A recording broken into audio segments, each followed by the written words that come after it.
अस्सलाम वालेकुम viewers, welcome back to its our cuisine. आज मैं आप लोगों के साथ शेयर करूंगी फिरनी की रेसिपी, जो कि तकरीबन 10 मिनट में बनकर तैयार हो जाती है। इसके लिए आपको बुनियादी तौर पर 3 चीज़ों की ज़रूरत है।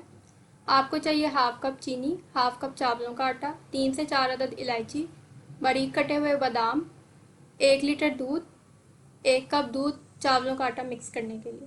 अब सबसे पहले मैंने दूध को उबलने के लिए चूल्हे पर रख दिया। जब आप फिरनी बनाने के लिए दूध लें तो कोशिश करें उसमें दूध की मलाई भी शामिल हो। इससे जब फिरनी बनकर तैयार होगी तो उसका टेस्ट बहुत ज़्यादा अच्छा होगा। अब इसमें मैं इलायची ऐड कर दूंगी। इलायची डालना इसमें या ना डालना आपकी अपनी मर्ज़ी है। जैसे ही दूध उबलना स्टार्ट होगा, मैंने जो दूध और चावलों के आटे का मिक्सचर बनाकर साइड पे रखा था वो मैं इसमें थोड़ा थोड़ा करके ऐड करती जाऊंगी। आपने इस बात का ख्याल रखना है कि जब ये मिक्सचर ऐड करें तो चम्मच साथ साथ चलाते जाएं, वरना उसमें गुठलियाँ बनना।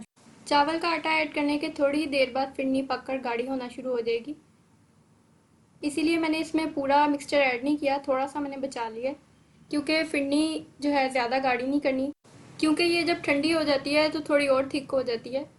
इसमें आप अपनी मर्ज़ी के कोई भी ड्राई फ्रूट्स ऐड कर सकते हैं। आप लोग सोच रहे होंगे कि मैं 4 महीने से कहाँ गायब थी और मैंने कोई कुकिंग वीडियो भी अपलोड नहीं की।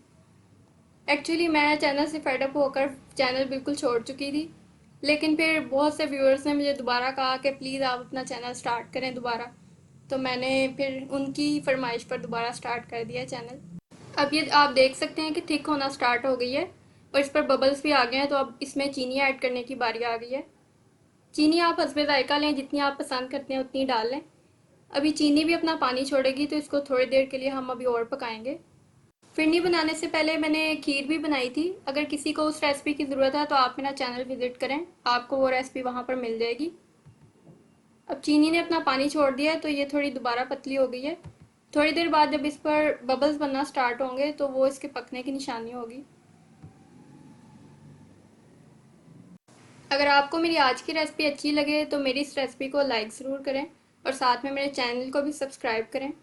फिरनी अब पककर तैयार है, मैं इसको अब किसी बॉल में निकाल के डिश आउट कर लूँगी और इस पर थोड़ी सी गार्निशिंग कर लेंगे। अपनी दुआओं में याद रखिएगा। Thanks for watching my video. Allah.